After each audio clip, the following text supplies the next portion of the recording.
Hi, I'm Dwayne Brown. Tonight on KPBS Evening Edition, a closer look at San Diego's carbon future, the debate over a transportation plan, and why some say it falls short of clean air targets.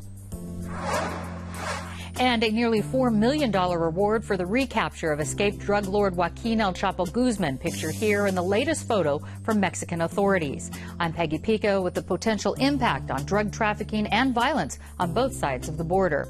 Then, New Horizons sends new photos back from Pluto in a historic flyby today. What else the mission will tell us and why it matters. Rolling out on San Diego streets, the first taxi permit in the city since the 1980s. What may derail the new open market. KPBS Evening Edition starts right now.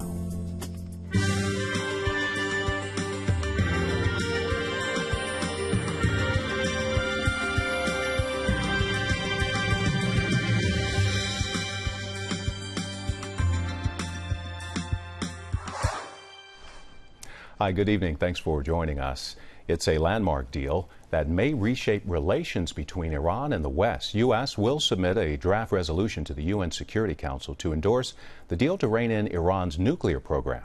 President Obama says it's not built on trust, but instead on verification. Critics blasted the deal, calling it a historic mistake.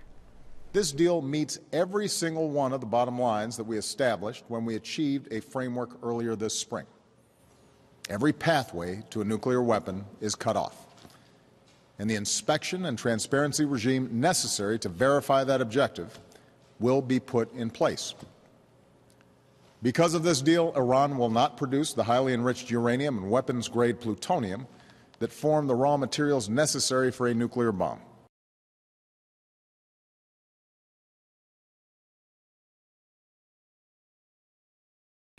The world is a much more dangerous place today than it was yesterday.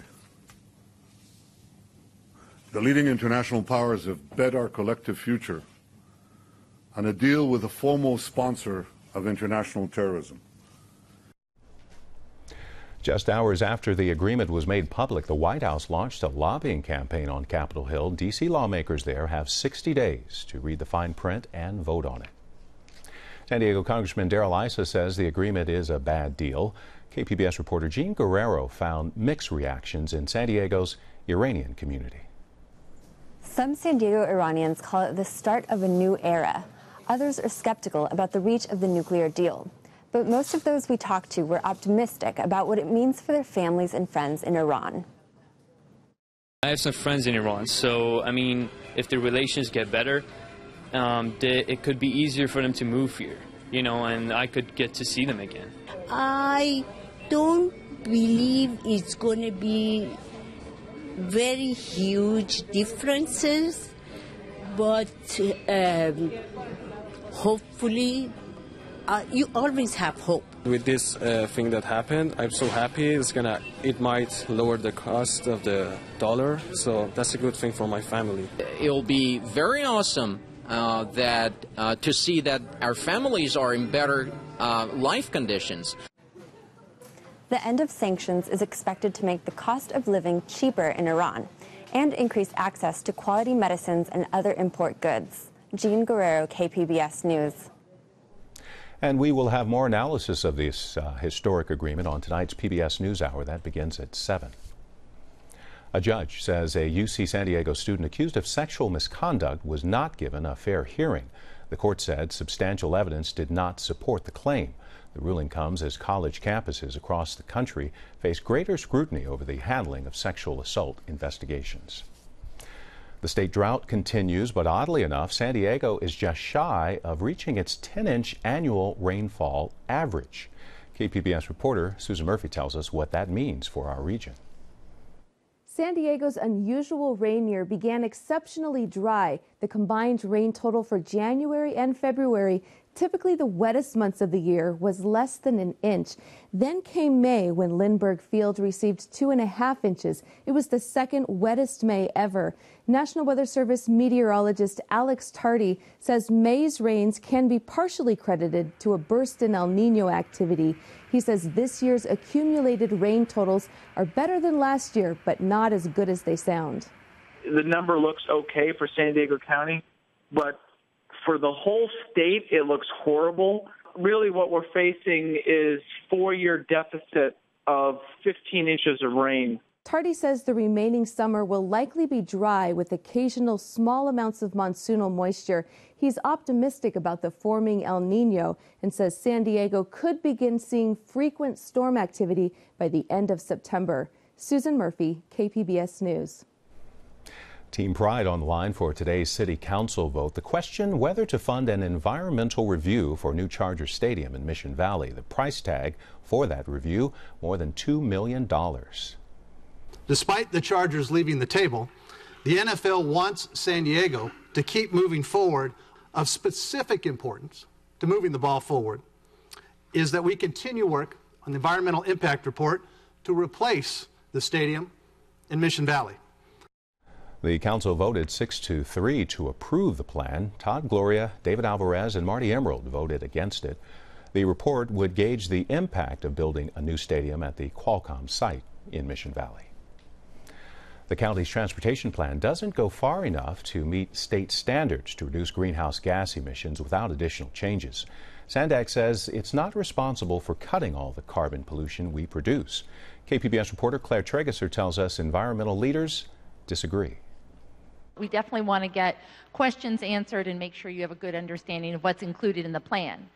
For 2 weeks in May, officials with the San Diego Association of Governments presented their new transportation plan to the public. They used a slideshow to explain the $200 billion spending plan that doles out money for highways, public transit, and other transportation projects. One slide looked especially promising. It showed a steadily decreasing line representing San Diego's carbon dioxide emissions. The line showed San Diego would cut even more emissions than state law requires. Here's SANDAG project manager Phil Traum at a May 27th presentation. I've done this enough time, I should memorize it, but it's 24% by 2035 and then 30% all the way to 2050. So gives you an idea of what we track in terms of greenhouse gas reductions on a per capita basis from cars and light-duty vehicles. The key words there are cars and light-duty vehicles. SANDAG's graphic doesn't show all greenhouse gas emissions, just carbon dioxide produced by cars and small trucks. The full picture isn't nearly as pretty. Another chart created by SANDAG of greenhouse gas emissions from everything, cars and trucks, electricity, landfills, and so on, shows pretty much a straight line. It only dips slightly, then actually goes up after 2035. That graphic shows San Diego wouldn't even be close to meeting the state's goals. SANDAG didn't include that chart in its public presentations or in its glossy plan released in April. You can only find it in a dense environmental impact report on the agency's website. Instead of making it known to the public that this transportation plan is not going to protect our quality of life or our public health in the long term, they're instead kind of glossing over that and pretending they're not responsible for it. Nicole Capretz heads the environmental group Climate Action Campaign. She says it's inexcusable that SANDAG hasn't given the public the full picture. I find that unacceptable that they're not even letting you know that they're not complying with the state greenhouse gas reduction targets. But SANDAG's Mugg Stoll disagrees. He heads the agency's land use and transportation planning and says SANDAG only included car and truck emissions in its plan because that's all it's responsible for. The state of California gives us targets based on what we have, the ability to control or influence. And so we contribute towards achieving that goal, certainly. But it's going to take a lot from a lot of different sectors of the economy to be able to achieve the ultimate executive order goals. Stoll says SANDAG is not required to make the larger greenhouse gas emission cuts required by California law. It's an argument SANDAG has made before. Its last transportation plan also did not meet the state target, and environmental groups sued. A San Diego County Superior Court judge and an appeals court agreed with the environmentalists. SANDAG appealed to California's Supreme Court, which will decide the case sometime this year. City Councilman Todd Gloria sits on SANDAG's board and supports its transportation plan. He says SANDAG has to balance interests of all the areas it represents. Often when I speak with advocates on this subject, I feel as though they expect the whole of our climate change initiative to be borne by SANDAG, and that's not a reasonable expectation. Capretz used to work for Gloria and disagrees with her former boss. She also points out that SANDAG shouldn't wait until it's forced by the courts to change its plans. That's not leadership, and that means that we, the community, have to speak up and tell our elected officials that they're not doing enough. We're not on track to protect our future, and we need to do things differently. SANDAG is accepting public comment on its plan until Wednesday. Its board will vote on the plan this fall. Claire Tregesser, KPBS News. You can find this story and SANDAG's written responses to our questions at kpbs.org. The City Transit Agency held a special vehicle inspection this morning to commemorate the first new taxi permit since the 1980s. The city voted to lift its cap on taxi permits back in November to improve driver wages. 1,300 cabbies have expressed interest in the new permits. A lawsuit challenging the open market is still pending, but drivers say competition from ride shares is their bigger threat. We're going to be better for the customer, the people of San Diego. So that's my goal. It's not only take the license. We're going to build the business, and then we're going to take back the customer. The owner of Kiddos Cab. You did good. Yeah. Really, congratulations. Thank you so much. Thank you. Thank you. He says his colleagues will seek lower fares and develop their own mobile app to win back customers from Uber. Call him public enemy number one. The Chicago Crime Commission restored the label today for drug kingpin Joaquin El Chapo Guzman. He escaped from a maximum security prison through a mile-long tunnel over the weekend. The commission wants to highlight how his Sinaloa cartel dominated Chicago's drug trade. Peggy Pico explores what impact his latest escape could have on Tijuana. Considered the world's most powerful drug lord, Mexican authorities released this recent picture of Joaquin El Chapo Guzman with no mustache and a shaved head, and announced a nearly $4 million reward for his recapture. Joining me with the potential impact of El Chapo's escape in Mexico and in the U.S. are Alana Robinson with San Diego's U.S. Attorney's Office and Ev Mead, Director of the Transborder Institute at the University of San Diego. And Alana, in addition to the charges in Mexico, El Chapo was charged in several U.S. jurisdictions, including San Diego. What are the charges here? Yes, he was charged here in the Southern District of California back in 1996 with conspiring to possess with intent to distribute and to import large quantities of cocaine. And did that have to do with the drug tunnels as well? In the indictment, there are allegations that Chapo Guzman and his Sinaloa cartel used tunnels as well as other methods to import huge quantities of drugs into the United States. Now, what happened when the U.S. tried to extradite him when he was arrested this last time in February of 2014? United States Department of Justice complied with the treaty requirements and submitted our extradition request that was pending with the Mexican government at the time of Chapo's escape. So it was still being worked on. That's right. I see. Now, Ev, what are you hearing from people in Sinaloa, Mexico? How are they reacting to this escape? I think people all over Mexico and in Sinaloa in particular, you hear three things. The first thing is a kind of snickering, of course he did. And almost an ironic celebration of the fact that he showed the ineffectiveness of the Mexican government once again. But that very quickly turns to outrage and indignation. I mean, people feel like this, that it's a national shame, that it's something that a country that has, great hopes for itself has not achieved what it wants to achieve regarding citizenship and democracy.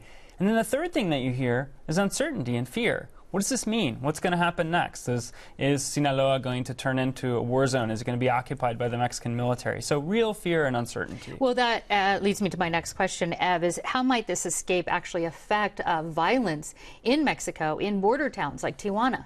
It's really hard to say. I mean, and I don't think anybody has a precise answer to that, because on the one hand, it might be possible that El Chapo was running the Sinaloa cartel all along during his 16 months in the penitentiary, and that would indicate that things might be more stable.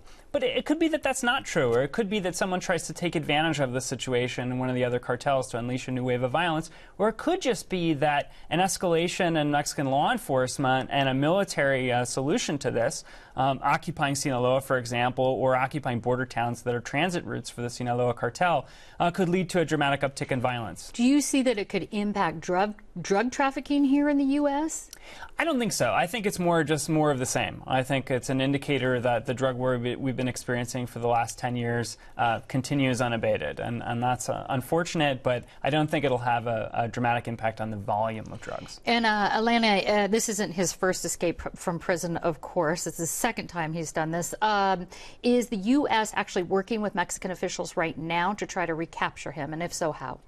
As the Attorney General stated on Sunday, the United States government stands ready to assist the Mexican government in any way that they require to recapture Chapo as quickly as possible. All right. And Ev, this has reignited conversations and, of course, conspiracy theories that drug cartels and Mexican officials are in cahoots, that there's, as you mentioned, a whole bunch of corruption going on. What kind of impact does this have on Mexico's president and the politics there, and also U.S. relations? I think it's really bad for President Peña Nieto. I think it's his second major tone-deaf response to a crisis. The first being when he took an Asian tour after those 43 kids were forcibly disappeared in Guerrero last fall, and here, with the escape of the century underway, just having been notified that he took a trip to France. So I think that, combined with the general decline in conditions in Mexico, the fact that the homicide rate went down a little bit under Peña Nieto, but the rate of forced disappearances has gone up dramatically. There have been many signs of corruption within his government, and I think it's a real political crisis for them. All right, Ev Mead and Alana Robinson, thank you so much. Thanks very much. Thank you. It's estimated half of all hepatitis B cases in the U.S. affect Asian Americans. A campaign to end the virus in San Diego is underway in Mid-City's Little Saigon district. Speak City Heights video journalist Brian Myers takes us inside a health screening.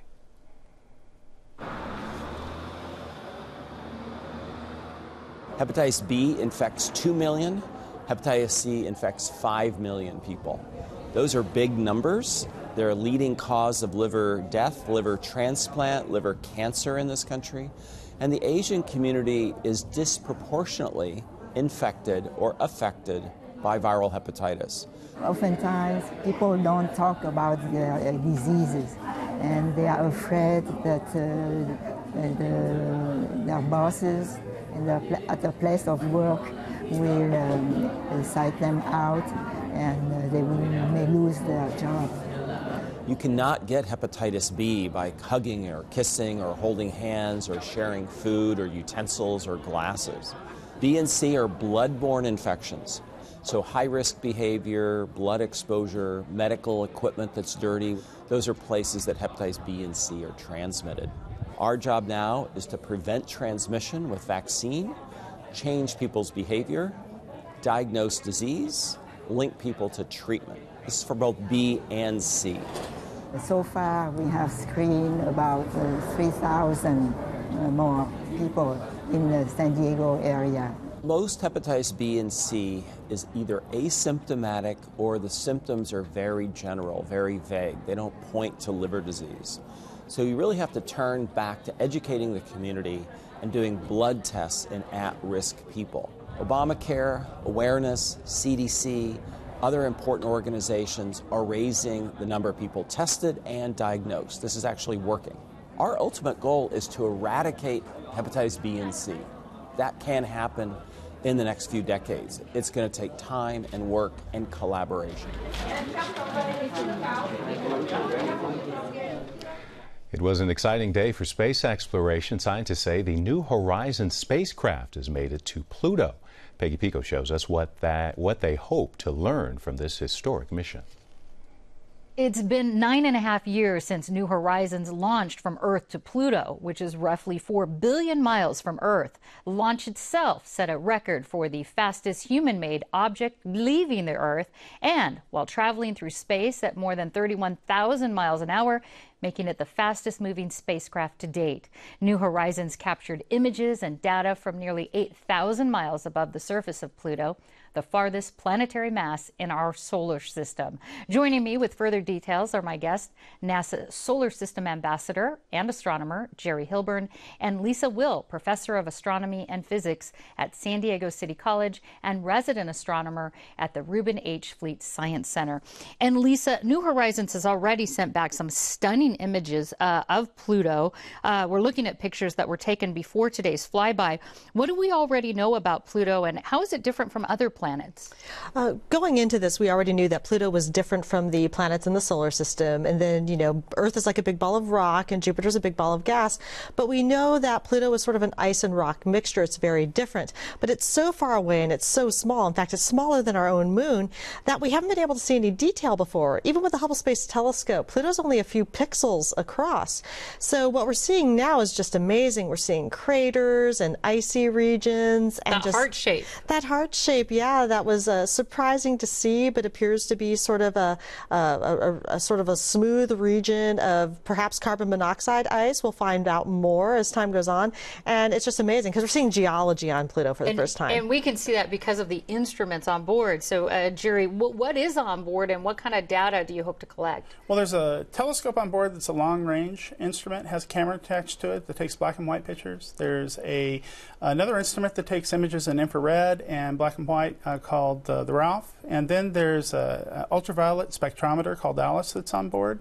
Also, there's a student-built device, a student dust collector from Colorado University, and a plasma detector. And we'll get that information back over time. Over time. Right. And why just fly by Pluto? I mean, this is just a quick little flyby. Why not stay in orbit or even land? Well, the cost of the project was minimal. It was in the Discovery series of NASA's missions, and the idea was that we wanted to get something out there. We had to do it at the lowest cost. We had to get the greatest bang for the buck. You have a problem with energy budgets, and so you can't build a big enough rocket or put enough fuel on board to slow it down and go into orbit. So it just shoots on by and takes its data and then moves on out into the Kuiper Belt. So how much time ultimately will be spent capturing these photos and data, and how long is it going to take before we can actually see the new pictures of this flyby? Well, it started 7 days ago actually collecting its science information on all of its instruments, and then during the flyby, which is about 4 hours long, 2 hours on either side of it, it got really great shots and great images. This evening we're going to get a signal in San Diego time about 6 o'clock telling us that it's past the Pluto system, and then sometime later this evening 4 pictures will be downloaded that will probably be available either around 11 o'clock or tomorrow morning. So 11 o'clock tonight, and they'll be posted maybe right away. We can, for those of us who are just can't wait to see it. We certainly hope so. This morning, Alan Stern jumped the gun and threw a photo out there early, around 4 in the morning, and that was just wonderful. All right, I have to ask Lisa this. Back when New Horizons launched, Pluto was still considered a planet officially. Now there's a big scientific debate over whether it's a dwarf planet or a planet. What's behind this change in status? Part of the problem is that Pluto is compositionally different. It is a lot more like the other objects out in the Kuiper Belt than it is to what we call the terrestrial planets like Earth or the Jovian planets like Jupiter. So if you want to continue to call it a planet, it would have to be a third classification of planet. And then, in fact, its largest moon, Charon, is about half its size. You'd have to call it a double planet. And for me, it's like, I don't care what it's called. It's still interesting. You know, it's still this amazing space out there. It is so interesting. But I do have to ask this, Jerry. So New Horizons is, you know, passing through, flying over Pluto. And then what's next? Well, it'll continue on out into the Kuiper Belt, and 5 to 6 years out, we've got 2 objects that it may have the opportunity to approach and take pictures and send data back to. Spacecraft actually can last another 20 to 25 years. And then what happens? Will we still be able to track that data, or is it just too far away? It would still be able to send information back through the end of its useful life, but its energy budget will decrease over time. All right, Jerry Hilburn, Lisa Will, so excited to see these pictures. Thank you so much. Thank you. Thank you. Horse racing's first Triple Crown winner in 37 years is working out at the Del Mar racetrack just in time for the start of horse racing season this week. American Pharoah ran his very first race last year in San Diego, proving it's not how you start, it's how you finish. He was a little green and a bit confused in his first race at Del Mar, coming in 5th place. Then American Pharoah, seen here on the far right of your screen, quickly turned it around, winning the toughest race for 2-year-olds on the very same track. He won by daylight, and he has gone on since then to win 6 consecutive races since that race. 3 of those races were the American Triple Crown, the Kentucky Derby, the Preakness, and the Belmont Stakes. He's a hero. American Pharoah is in the barn here. This is actually the first time a Triple Crown winner has ever returned to the Del Mar racetrack. Appearing calm, cool, and collected during his media briefing, this rock star of horse racing won't be running at Del Mar this month, but is here for several workouts before his next $1 million race in New Jersey on August 2nd. Mac McBride with the Del Mar racetrack says that should be a fairly easy victory.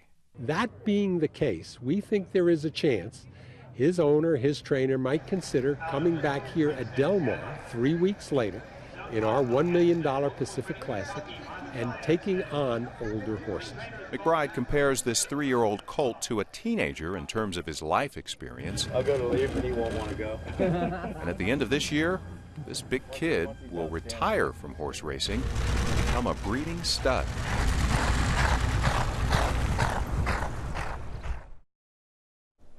As a breeding prospect, McBride told me this horse is worth between $30 and $50 million and is expected to breed up to 120 mares a year, worth more than $200,000 apiece.